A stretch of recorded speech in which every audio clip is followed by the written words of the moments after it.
ಆತ್ಮೀಯ ಸ್ಪರ್ಧಾರ್ಥಿಗಳೇ, ತಮಗೆಲ್ಲರಿಗೂ advice Kannada YouTube ಚಾನೆಲ್ಗೆ ಸ್ವಾಗತ.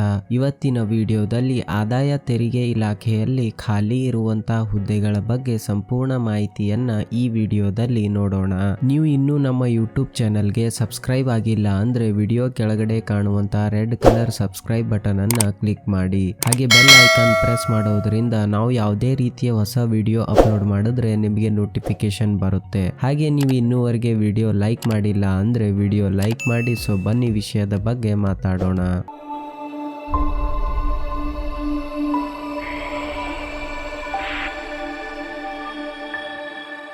ಅದೇ ರೀತಿಯಾಗಿ ಇಲಾಖೆ ಹೆಸರು ಬಂದು ಆದಾಯ ತೆರಿಗೆ ಇಲಾಖೆ. ಅದೇ ರೀತಿಯಾಗಿ ಖಾಲಿ ಇರುವ ಹುದ್ದೆಗಳ ಸಂಖ್ಯೆ ನೋಡೋದಾದರೆ 291 ಹುದ್ದೆಗಳು ಖಾಲಿ ಇವೆ. ಅದೇ ರೀತಿಯಾಗಿ ಹುದ್ದೆಗಳ ಹೆಸರು ನೋಡೋದಾದರೆ stenographer, tax assistant, multi tasking staff, canteen attendant ಹಾಗೂ ಇನ್ಕಮ್ ಟ್ಯಾಕ್ಸ್ ಇನ್ಸ್ಪೆಕ್ಟರ್ ಹುದ್ದೆಗಳು ಖಾಲಿ ಇವೆ. ಅದೇ ರೀತಿಯಾಗಿ ಒಂದು ಹುದ್ದೆಗೆ ಕೆಲಸದ ಸ್ಥಳದ ಬಗ್ಗೆ ನೋಡೋದಾದರೆ ಭಾರತಾದ್ಯಂತ ಕೆಲಸದ ಸ್ಥಳ ಆಗಿರುತ್ತದೆ. ಅದೇ ರೀತಿಯಾಗಿ ಈ ಒಂದು ಹುದ್ದೆಗೆ ಸಂಬಳದ ಬಗ್ಗೆ ನೋಡೋದಾದರೆ 25,500 ರೂಪಾಯಿರಿಂದ 56,900 ರೂಪಾಯಿಗಳು ಪ್ರತಿ ತಿಂಗಳಿಗೆ ಸಂಬಳ ಇರುತ್ತದೆ. ಅದೇ ರೀತಿಯಾಗಿ ಹುದ್ದೆಗಳಿಗೆ ಅನುಗುಣವಾಗಿ ಸಂಬಳ ನಿಗದಿಪಡಿಸಲಾಗುತ್ತದೆ. ಅದೇ ರೀತಿಯಾಗಿ ಅರ್ಜಿ ಸಲ್ಲಿಸುವ ವಿಧಾನದ ಬಗ್ಗೆ ನೋಡೋದಾದರೆ ಆನ್ಲೈನ್ ಮುಖಾಂತರ ಈ ಒಂದು ಹುದ್ದೆಗೆ ಅರ್ಜಿಯನ್ನ ಸಲ್ಲಿಸಬಹುದು.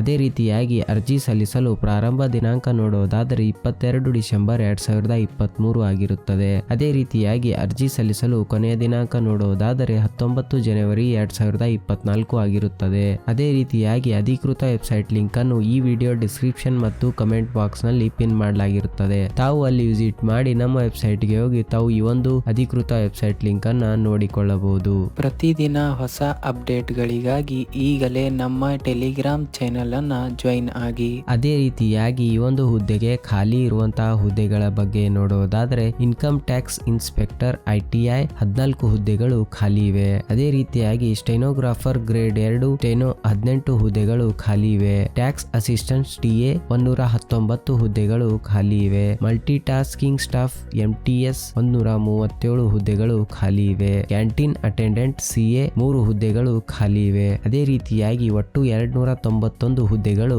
ಖಾಲಿ ಇವೆ. ಅದೇ ರೀತಿಯಾಗಿ ಈ ಒಂದು ಹುದ್ದೆಗೆ ವಯೋಮಿತಿಯ ಬಗ್ಗೆ ನೋಡೋದಾದರೆ ಇನ್ಕಮ್ ಟ್ಯಾಕ್ಸ್ ಇನ್ಸ್ಪೆಕ್ಟರ್ ಹುದ್ದೆಗೆ ಕನಿಷ್ಠ ವಯಸ್ಸು 18 ವರ್ಷ ಮತ್ತು ಗರಿಷ್ಠ ವಯಸ್ಸು 30 ವರ್ಷ ಮೀರಿರಬಾರದು. ಅದೇ ರೀತಿಯಾಗಿ ಸ್ಟೆನೋಗ್ರಾಫರ್ ಗ್ರೇಡ್ 2 ಮತ್ತು ಟ್ಯಾಕ್ಸ್ ಅಸಿಸ್ಟೆಂಟ್ ಹುದ್ದೆಗೆ ಕನಿಷ್ಠ ವಯಸ್ಸು 18 ವರ್ಷ ಮತ್ತು ಗರಿಷ್ಠ ವಯಸ್ಸು 27 ವರ್ಷ ಮೀರಿರಬಾರದು. ಅದೇ ರೀತಿಯಾಗಿ ಮಲ್ಟಿ ಟಾಸ್ಕಿಂಗ್ ಸ್ಟಾಫ್ ಮತ್ತು ಕ್ಯಾಂಟೀನ್ ಅಟೆಂಡೆಂಟ್ ಹುದ್ದೆಗೆ ಕನಿಷ್ಠ ವಯಸ್ಸು 18 ವರ್ಷ ಮತ್ತು ಗರಿಷ್ಠ ವಯಸ್ಸು 25 ವರ್ಷ ಮೀರಿರಬಾರದು. ಅದೇ ರೀತಿಯಾಗಿ ಈ ಒಂದು ಹುದ್ದೆಗೆ ವಯೋಮಿತಿಯ ಸಡಿಲಿಕೆ ಬಗ್ಗೆ ನೋಡೋದಾದರೆ ಪ್ರತಿಭಾನ್ವಿತ ಕ್ರೀಡಾಪಟುಗಳಿಗೆ 5 ವರ್ಷ, SC ST ಅಭ್ಯರ್ಥಿಗಳಿಗೆ 10 ವರ್ಷ ವಯೋಮಿತಿಯ ಸಡಿಲಿಕೆ ಇರುತ್ತದೆ. ಅದೇ ರೀತಿಯಾಗಿ ಈ ಒಂದು ಹುದ್ದೆಗೆ ವಿದ್ಯಾರ್ಹತೆಯ ಬಗ್ಗೆ ನೋಡೋದಾದರೆ ಇನ್ಕಮ್ ಟ್ಯಾಕ್ಸ್ ಇನ್ಸ್ಪೆಕ್ಟರ್ ಹುದ್ದೆಗೆ ಯಾವುದೇ ಡಿಗ್ರಿ ಪೂರ್ಣಗೊಳಿಸಿರಬೇಕು. ಸ್ಟೆನೋಗ್ರಾಫರ್ ಗ್ರೇಡ್ 2 ಹುದ್ದೆಗೆ 12ನೇ ತರಗತಿಯ ಪೂರ್ಣಗೊಳಿಸಿರಬೇಕು. ಅದೇ ರೀತಿಯಾಗಿ ಟ್ಯಾಕ್ಸ್ ಅಸಿಸ್ಟೆಂಟ್ ಹುದ್ದೆಗೆ ಯಾವುದೇ ಡಿಗ್ರಿ ಪೂರ್ಣಗೊಳಿಸಿರಬೇಕು. ಅದೇ ರೀತಿಯಾಗಿ ಮಲ್ಟಿ ಟಾಸ್ಕಿಂಗ್ ಸ್ಟಾಫ್ ಮತ್ತು ಕ್ಯಾಂಟೀನ್ ಅಟೆಂಡೆಂಟ್ ಹುದ್ದೆಗೆ 10ನೇ ತರಗತಿ ಪೂರ್ಣಗೊಳಿಸಿರಬೇಕು.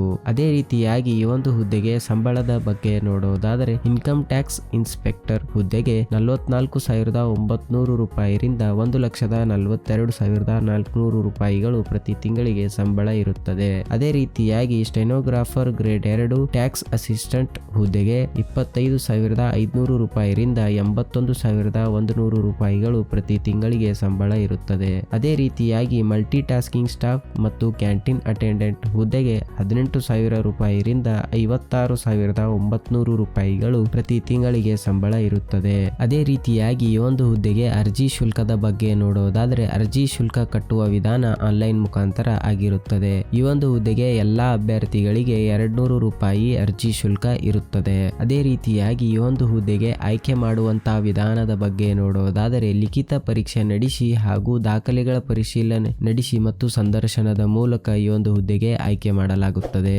ಅದೇ ರೀತಿಯಾಗಿ ಈ ಒಂದು ಹುದ್ದೆಗೆ ಅರ್ಜಿಯನ್ನು ಸಲ್ಲಿಸಲು ಬೇಕಾಗುವ ಅಗತ್ಯ ದಾಖಲೆಗಳ ಬಗ್ಗೆ ನೋಡುವುದಾದರೆ 10ನೇ ತರಗತಿಯ ಅಂಕಪಟ್ಟಿ, 12ನೇ ತರಗತಿಯ ಅಂಕಪಟ್ಟಿ, ಡಿಗ್ರಿಯ ಅಂಕಪಟ್ಟಿ, ಜನ್ಮ ದಿನಾಂಕದ ದಾಖಲೆ, ಕಂಪ್ಯೂಟರ್ ಪ್ರಮಾಣ ಪತ್ರ, ಜಾತಿ ಮತ್ತು ಆದಾಯ ಪ್ರಮಾಣ ಪತ್ರ, ಇತ್ತೀಚಿನ ಭಾವಚಿತ್ರ, ಸಹಿ ಮತ್ತು ಅಂಗವೈಕಲ್ಯ ಪ್ರಮಾಣ ಪತ್ರ ಅಂಗವಿಕಲ ಇದ್ದರೆ ಮಾತ್ರ.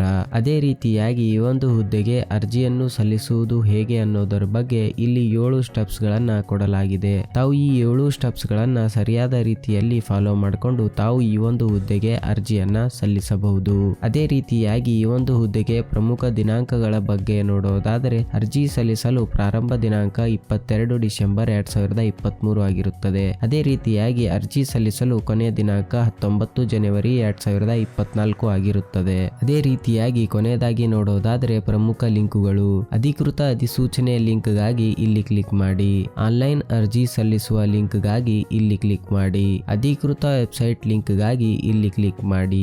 ಈ ಒಟ್ಟು ವೆಬ್ಸೈಟ್ಗಳ ಲಿಂಕ್ ಅನ್ನು ನಮ್ಮ ವಿಡಿಯೋ ಡಿಸ್ಕ್ರಿಪ್ಷನ್ ಮತ್ತು ಕಮೆಂಟ್ ಬಾಕ್ಸ್ ನಲ್ಲಿ ಪಿನ್ ಮಾಡಲಾಗಿರುತ್ತದೆ. ತಾವು ಅಲ್ಲಿ ವಿಸಿಟ್ ಮಾಡಿ ನಮ್ಮ ವೆಬ್ಸೈಟ್ಗೆ ಹೋಗಿ ತಾವು ಈ ಒಟ್ಟು ವೆಬ್ಸೈಟ್ಗಳ ಲಿಂಕ್ ಅನ್ನ ನೋಡಿಕೊಳ್ಳಬಹುದು.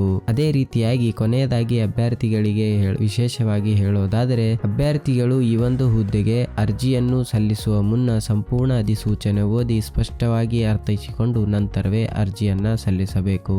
ಧನ್ಯವಾದಗಳು ಫ್ರೆಂಡ್ಸ್.